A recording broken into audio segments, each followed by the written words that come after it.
Greetings and salutations, everyone. My name is Andrew Kirchhoff, and welcome to my YouTube channel. Today, we're talking about my Week 16 waiver wire targets for the 2019 fantasy football season. On today's episode, we're going to be talking about some waiver wire targets at the running back, wide receiver, tight end, quarterback, and defensive positions going into Week 16. Yes, it is the fantasy football championship week for many of you out there. Sure, some of you perhaps play in a Week 17 championship, even though we don't like that. We'll still have content next week, but for many of you, this is the pivotal week. This is the championship game, and we got to make sure that your lineups are ready to go, and you got to make sure that your waiver wire targets and pickups could potentially help you win a championship.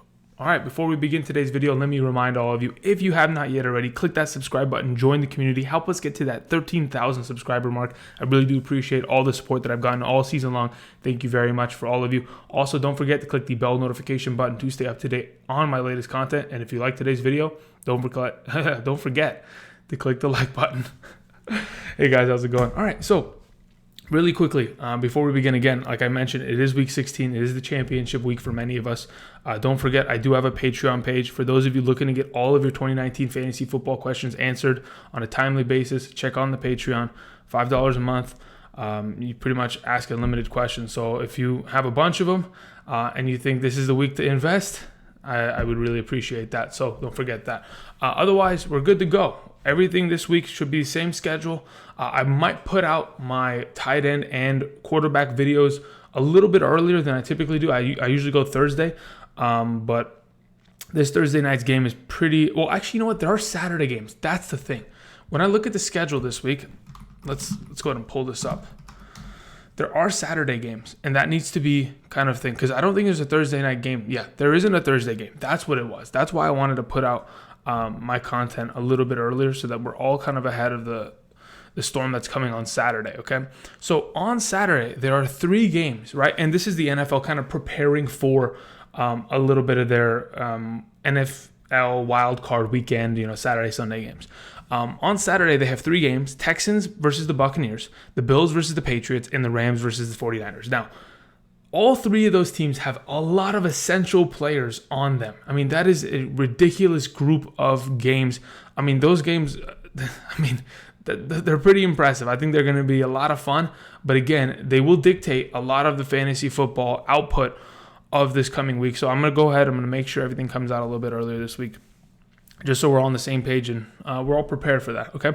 Otherwise, there still is a Monday night game against the Vikings and the Packers. But all in all well. Okay, now, when we talk about news going into Week 16, there really isn't much. Like, I'll go and I'll find my little notepad that I wrote everything down on. So NFL has suspended Josh Gordon for indefinitely violating another one of their league policies. He's done. Really unfortunate, but it happens again. So are we surprised? Not really. Continuing. Will Grier, the third string, more like he's now the second string quarterback of the Carolina Panthers that they drafted this season in the 2019 draft.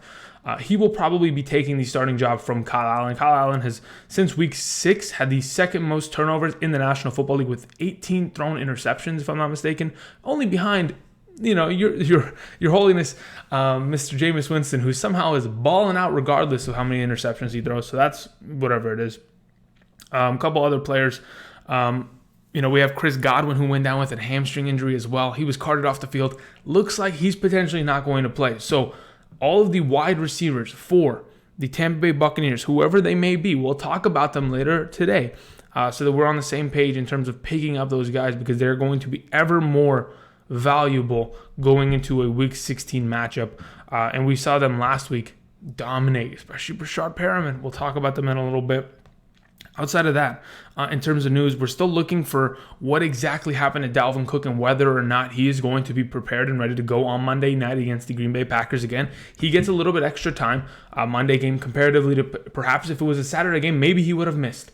So that's very lucky or fortunate for many of us who are Dalvin Cook owners. So we'll see how that goes. Obviously, we'll talk about the handcuff situation there and where exactly that stands. There were a couple other players that were signed, like Janoris Jenkins went to the Saints. I think Terrell Suggs was picked up by the Chiefs.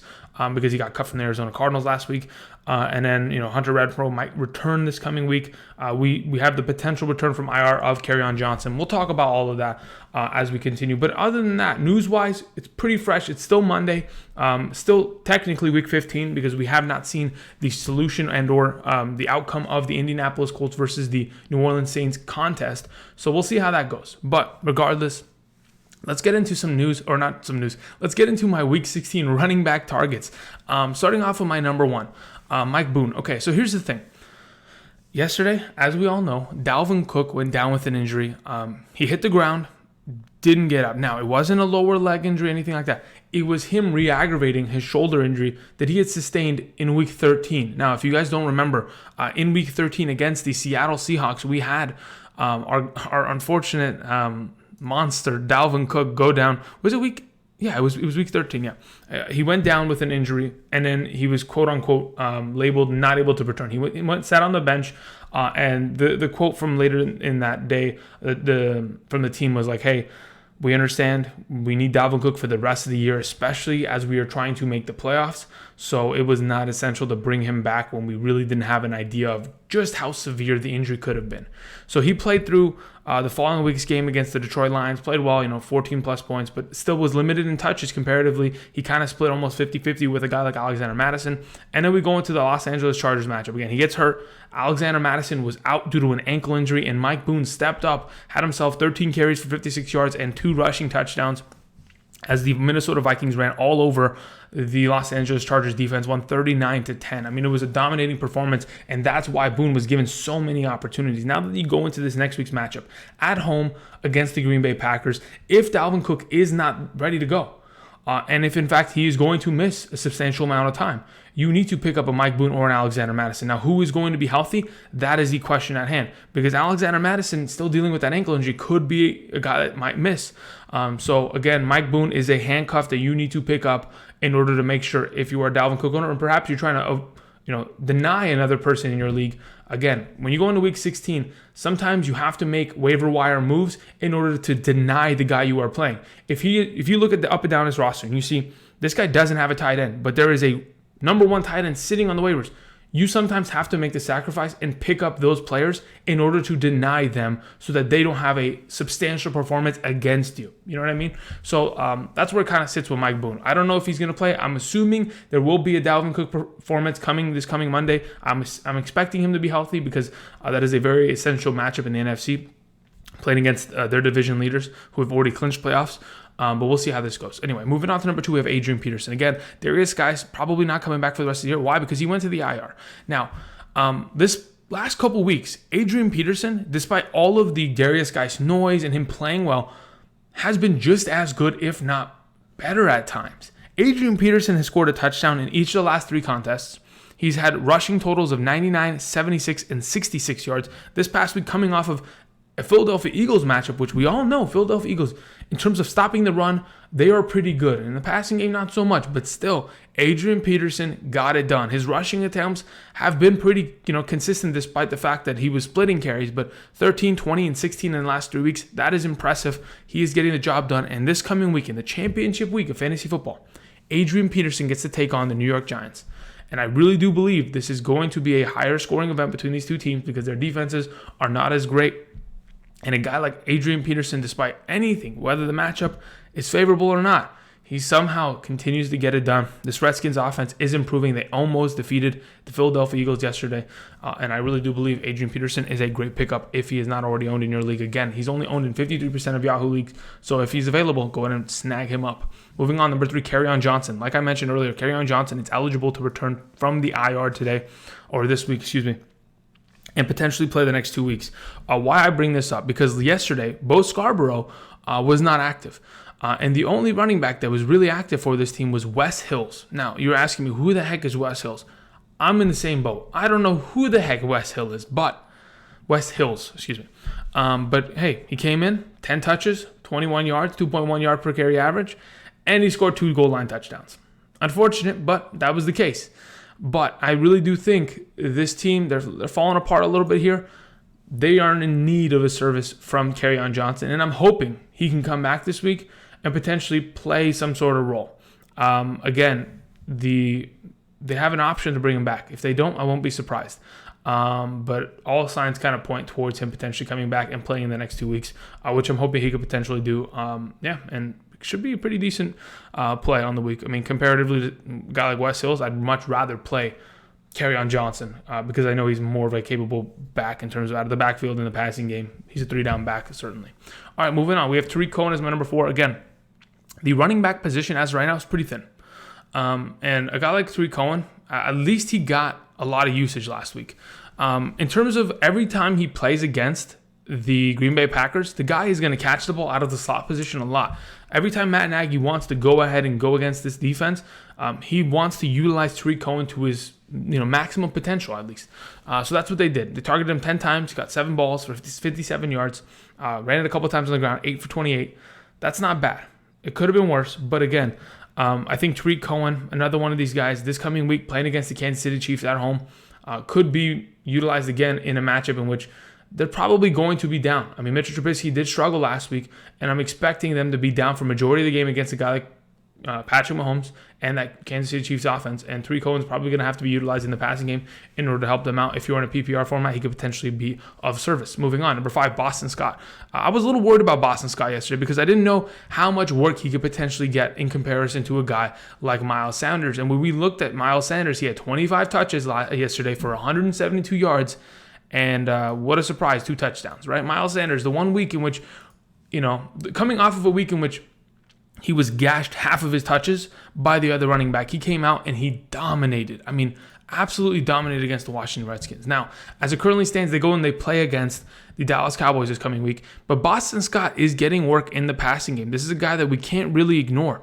And I wanted to, bring everybody to the attention of him because why not? I mean, if you are in need, the guy caught 7 passes on 7 targets for 39 yards, ran the ball a couple times on the ground, 6 for 26. That is a pretty valuable player. In half-point PPR, he scored 10 points. That is not a bad flex play. So again, if you are in desperate need and there is no one else available in your waiver wire, this is a guy that could potentially, if you are dealing with injuries, be of service. Moving on, the last guys I wanted to talk about, okay? We've talked about Patrick Laird in the past for the Miami Dolphins, but Myles Gaskin, this is the guy that I wanted to mention because we saw a little bit of a split in the backfield. And was it a surprise? Not really. We had seen a little bit of momentum from Myles Gaskin in the 3 weeks prior to this past week, but he kind of had a little bit more of a boost this past week in terms of his total contribution to the team. 9 touches for 43 on the ground, 3 targets, 2 receptions for 29 yards, and it was a decent 8-point play. As it currently stands, now that both of these guys are getting touches, this is more of a PSA, more of like a public service announcement. Let's be careful with it. The Miami Dolphins, they play against Cincinnati Bengals. Cincinnati Bengals, as we all know, cannot stop the run. There is a potential that both of these guys could be decent this week. I mean, just this past week, we saw James White, Sony Michel, and Rex Burkhead all have relevantly great games against the Cincinnati Bengals defense. And we know, hey, Miami Dolphins coming to town. They're going to probably try to pick up a win here. Actually, it's in Miami, but regardless. I just wanted to bring it up, make everybody aware that there is a potential that we could end up seeing a pretty good performance out of guys like this against a pretty favorable matchup, to say the very least. All right, anyway, those are the running back targets going into Week 16. Let's go ahead and move on. Let's talk about wide receivers because, in my opinion, more than ever, the wide receiver position is going to be an essential part of winning a fantasy championship this coming week. The number 1 wide receiver from Week 15, the number 1 wide receiver was Breshard Perriman. And what the heck happened? Well, 5 catches for 113 yards and 3 receiving touchdowns. He locked in with Jameis Winston. Was it a surprise? No, because he had the most experience. We talked about this last week. Of all the wide receivers that could have potentially, whether it was Scotty Miller, Justin Watson, or Breshard Perriman, of all of them, Breshard Perriman has the most experience in the league and is actually in the rotation of the wide receiver position for the Tampa Bay Buccaneers. He plays the most. So was it a surprise that he came in and had a decent game or better than a decent game? No, because he had similar opportunities the 3 weeks prior. In Week 13, 6 targets, 5 receptions, 87 yards. The week after, when Mike Evans went down, 5, 370, and 1. This past week against Detroit, a very favorable matchup, dominated. Gets to play against Houston in the championship week on a Saturday night. They get less time to prepare, but again, it's more time than a Thursday night matchup where their bodies will be completely destroyed. Breshard Perriman is a must pick up and a must-play because there is no Chris Godwin and there is no Mike Evans in this championship week. Breshard Perriman, probably a top 12 wide receiver. With the way that the Tampa Bay Buccaneers are playing, I mean, just looking at their 4-game win streak, as of late, 35, 28, 38, 38. That's how much points their offense is putting up. Yes, they're getting defensive touchdowns here and there to help them out, but they're on average putting up about 30 points on offense. That is very impressive. And Breshard Perriman being the number 1 wide receiver with that speed that he has, it's something we got to pick up. Have to pick it up. He's the number 1 waiver wire pickup of the week. Moving on. Anthony Miller's my number 2. Anthony Miller finished as the number 4 wide receiver this week on another monster week. I mean, he hasn't slowed down. The last 5 weeks of the season, he has been as advertised as what he was last year. We found the resurgence of Anthony Miller, and a lot of it has had to do with the fact that Mitchell Trubisky has kind of found himself a little bit more later on in this season in the passing game. We've seen him take more risks and target these guys far more. 15 targets, 9 receptions, 118-1. Anthony Miller was a monster yesterday against the Green Bay Packers. This week he takes on the Kansas City Chiefs. Sure, it's not an easy matchup, but when you're being force-fed targets, you are going to produce another one of these monster receivers that we need to be picking up. Anthony Miller is my number 2. Moving on. We have Sterling Shepard and Darius Slayton, and maybe even Golden Tate, who's available in your league, as the next waiver wire pickup. Sterling Shepard, monster week, 11 targets, 9 receptions, 111 receiving yards. If that's not enough, then I don't know what to tell you. We had Darius Slayton score a touchdown. We had Golden Tate score a 50-yard touchdown. All of these guys have been very good in the last couple of weeks, and they play against the Washington Redskins, a defense that, in my opinion, is not good enough to stop Eli Manning in this offense. If these guys are available in your league somehow, they need to be picked up and potentially played because they all have pretty good value. Obviously, in my opinion, Sterling Shepard is the number 1, and we all know that in terms of snap counts, in terms of where he lines up, in terms of targets. He is the number 1 wide receiver on this team. He has the most experience with a guy like Eli Manning. Playing against Washington is not going to be too difficult of a task at hand for them, and I expect these guys to be pretty good. That's why I'm suggesting you go and pick them up. Moving on, Chris Conley had a monster week because he locked in for 2 touchdowns on 4 receptions, 49 yards, 8 targets, and one heroic comeback to pretty much jab the Raiders fans in the back, which is really unfortunate. The Raiders fans deserve to at least get a W the last time in Oakland, but wasn't the case, wasn't in the cards. Chris Conley had a huge game because of the absence of DJ Chark. If DJ Chark is not to return this coming week, again, Chris Conley, another good wide receiver playing against Atlanta. Desmond Trufant's been out with injury, and the way it looks, Conley could potentially be a really good play this coming week. He's my number 4 wide receiver target. Moving on, we have number 5, Greg Ward. Now, you may be thinking, Greg Ward? Yes. Greg Ward of the Philadelphia Eagles was the number 1 wide receiver to that team this week.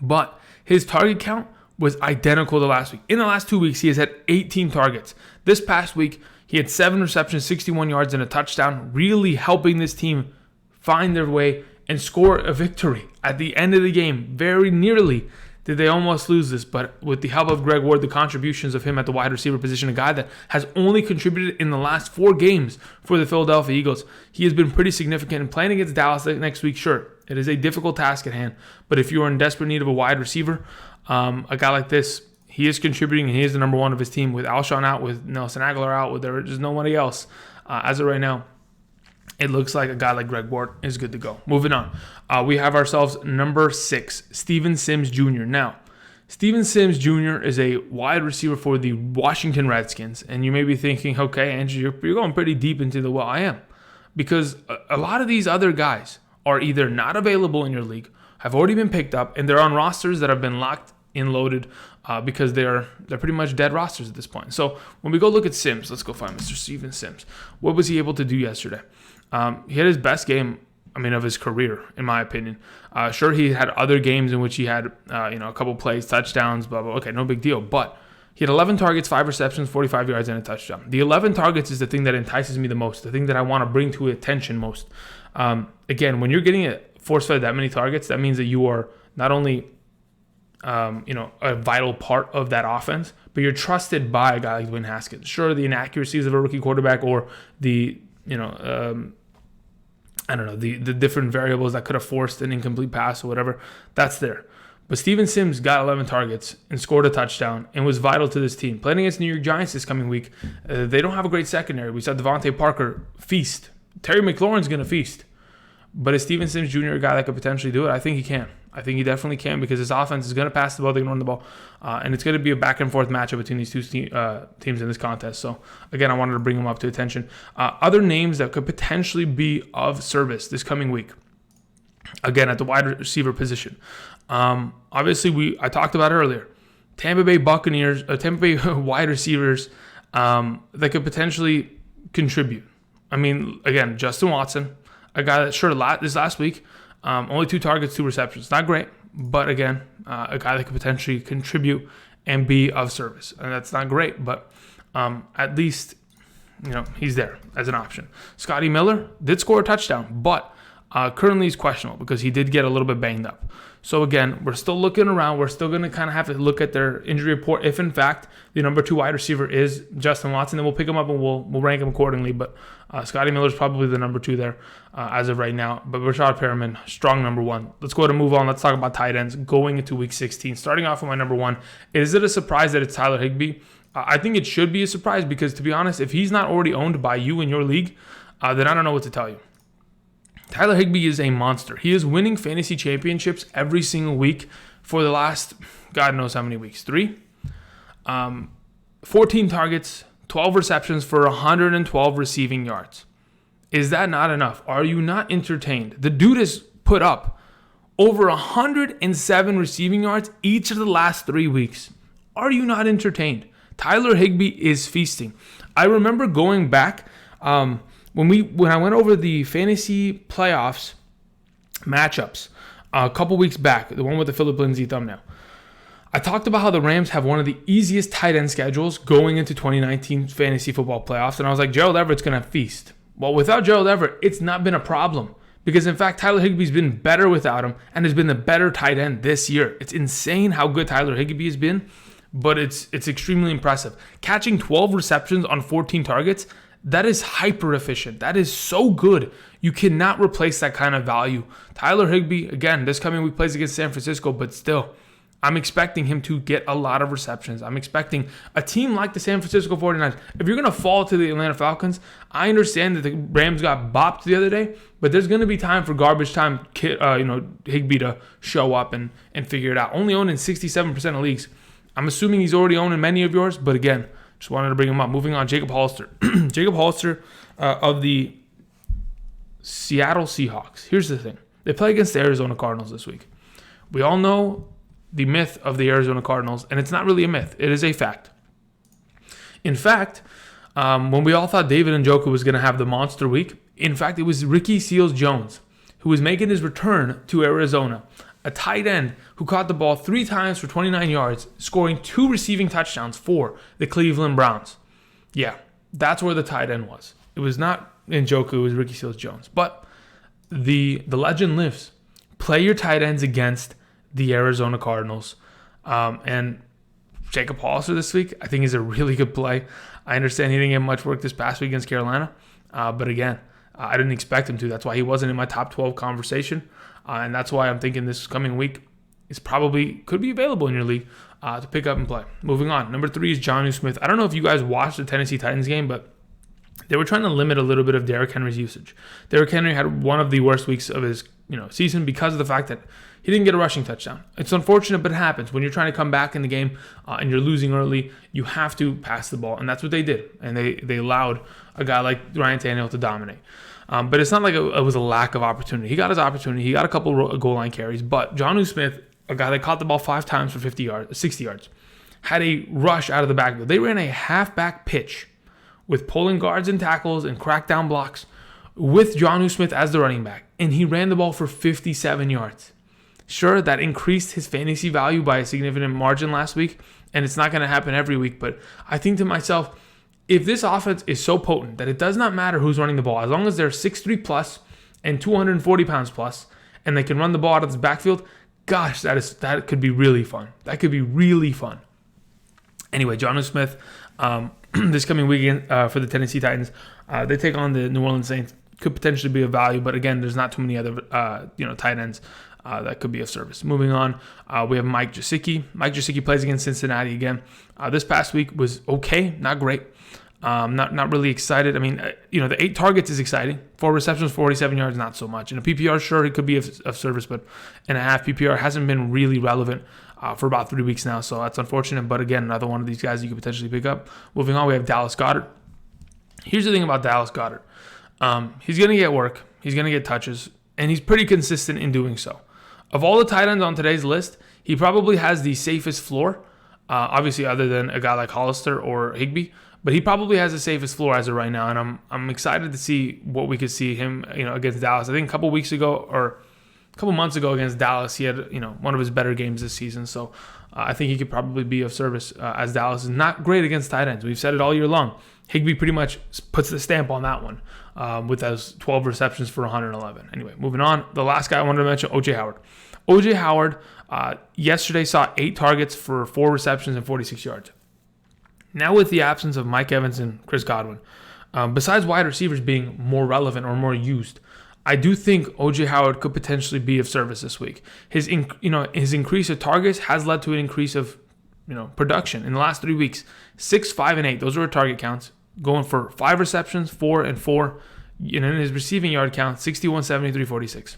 Playing against Houston, not too tough of a matchup. I think O.J. Howard could be of service if, in fact, the other wide receivers are injured or beat up going into the matchup. Let's talk about quarterbacks going into Week 16. All right, so the quarterback conversation is pretty simple in my eyes. I want to play Ryan Fitzpatrick. Yes, that is correct. If you are someone who has not solidified a quarterback as of right now, and you've gone all the way to the fantasy championship, and you are still looking to stream a quarterback, then I don't know how the hell you've done it, but congratulations, you've done it pretty well. As of right now, as of this moment in time, Ryan Fitzpatrick seems like the best option, owned at only 25% of fantasy leagues right now, to be a contributor this week in Cincinnati. On the opposite side of that matchup, I have Andy Dalton as my number 2 waiver wire quarterback to pick up because they play against Miami. And why not? I mean, I understand they struggled heavily, but that's against the Patriots. They're expected to struggle against the Patriots, yet Joe Mixon's running for 120 some odd yards and dominating, and just confusing. But again, Andy Dalton, not a bad option to be honest against that Miami matchup. Then we have Jacoby Brissett at my number 3. Jacoby Brissett is a little questionable, right? Like, I don't know how he's going to perform tonight. Obviously, his performance later tonight against the Saints will kind of determine or dictate where I kind of like him going into this coming week's matchup for the Colts. But again, the Colts play against the Panthers, and the Panthers give up a lot of yards. We finally saw the re-emergence or resurgence of this passing offense from the Seattle Seahawks because of the matchup. And there could be a little bit of help for Jacoby Brissett if, in fact, T.Y. Hilton returns and we get a little bit more healthy, receiving core there. Moving on, number 4, Dwayne Haskins. Dwayne Haskins finished as a top 12 quarterback in 6-point per passing touchdown formats this week. And not by accident, the dude actually looked like a good quarterback this week. His overall production was kind of dictated on that 70-yard bomb, or not bomb, but slant to the house that a guy like Terry McLaurin did. But, quarterbacks, are made better by the players around them. It's a back and forth, I guess, how do I explain this? What am I trying to say? Regardless, doesn't matter. I'm not going to even try to go in any deeper, but you understand what I'm saying, right? The quarterback makes the wide receivers better, and sometimes the wide receivers have to help the quarterback, produce. And that's what Terry McLaurin did this past week. But either way, Dwayne Haskins takes on the New York Giants defense. Not a bad option. Moving on, Drew Lock. Drew Lock gets to play against the Lions. We saw what he was able to do against the Chiefs in that snow game. Not very impressive, but because of that snow game, I'm not going to take it or just hold it against him too much. Again, he is a rookie quarterback. They're going to blitz him. It's hard to see, all that kind of jazz. But the Lions matchup should be easy. And then moving on, Gardner Minshew had a decent game. In fact, he was also a top 12 quarterback. Even though he struggled and had some late game heroics, still could be of service this coming week as the Jaguars take on the Atlanta Falcons. All right, those are the quarterback that I could potentially see picking up. But again, I really want to play Fitzpatrick over the rest. Let's talk about a couple defenses before we finish today's video. Starting off with my number 1 defense, the Buffalo Bills. Again, the Buffalo Bills last night dominated. They picked off Devlin Hodges multiple times, and is that a surprise? Absolutely not, because Devlin Hodges is not a good quarterback. I went over this for weeks. He's not good. They should literally give Mike Tomlin all the money, because I don't know how that team has won as many games as they have. regardless, we have the Buffalo Bills taking on the New England Patriots. The last time these two teams played, they held New England to 16 points. And Tom Brady, in the last month plus of the season, has not looked like a good quarterback. Sure, it is in New England, but I expect the Buffalo Bills to play their best game of the season this year in Week 16. Potentially, this is their Super Bowl. If they win this game and they win out, which they potentially will because they play the New York Jets in Week 17, they could be the number one seed coming out of the AFC East, which would be the first time in since Tom Brady's gotten to New England. So just to kind of put it for context, the Buffalo Bills, for sure, my favorite defense of the week to pick up. Moving on. The Seattle Seahawks are my number 2 defense to pick up this week. Seattle plays against the Arizona Cardinals, and Seattle somehow continues to just force turnovers and play well. The Seattle Seahawks are not going to be ran all over by Kenyon Drake. We're not going to see Kenyon Drake run for 4 touchdowns on the. That's not going to happen. That's only something that would happen to the Browns. That's only something that would happen to the Browns, where Kenyon Drake will go 3 weeks prior and not even crack 130 yards, and then in one game cracks 137 and 4 on 22 touches and dominates and whatever. But I think the Seattle Seahawks is not a bad pickup this coming week. If Bobby Wagner is not healthy, we'll talk about it, but hopefully he's ready to go. The Kansas City Chiefs is my number 3. Again, another good week for them as a defense overall. Again, they were going to blitz that quarterback. They were going to make him as uncomfortable as possible, and they did exactly that. They did not let him score. The weather game kind of made a big difference, but I'm expecting them to do something similar to Mitch Trubisky, make him uncomfortable in the pocket, force a lot of blitz packages at him, and make him get the ball out of his hands quickly. Moving on to Dallas Cowboys. They pitched a shutout for a majority of that game until the garbage time in which they pretty much allowed took their foot off of the Rams' throat. That being said, Dallas looked decent on defense to begin, and the Philadelphia Eagles have come out in games and looked very slow in first halves. So I could end up seeing a possibility in which we could see, yes, even though it's in Philly, the Dallas Cowboys come out, run the ball heavily, and just don't let the Eagles breathe. Because if Carson Wentz comes out slowly, there could be some trouble. And anyway, I just wanted to bring that up to attention. Moving on, the New York Jets. Now you may be thinking, Andrew, really the New York Jets? You're suggesting us play the New York Jets? Yes, I think Devlin Hodges is dog. What dog poop? Yeah.